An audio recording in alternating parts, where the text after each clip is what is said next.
السلام علیکم ورحمۃ اللہ وبرکاتہ۔ کھانے کے بعد کی سنتیں۔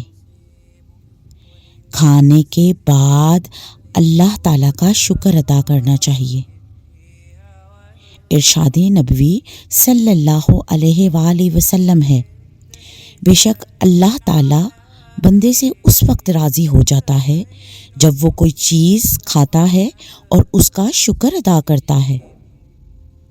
اور آپ صلی اللہ علیہ وآلہ وسلم درج ذیل الفاظ کے ساتھ کھانے کے بعد اللہ کا شکر ادا کرتے تھے۔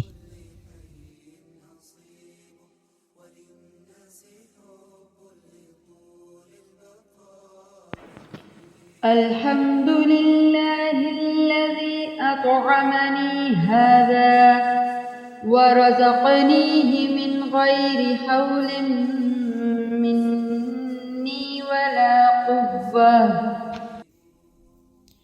اور آپ صلی اللہ علیہ وآلہ وسلم یہ دعا پڑھتے تھے: تمام تعریفیں اس اللہ کے لیے ہیں جس نے مجھے یہ کھانا کھلایا اور میری کوشش اور طاقت کے بغیر مجھے یہ عطا فرمایا۔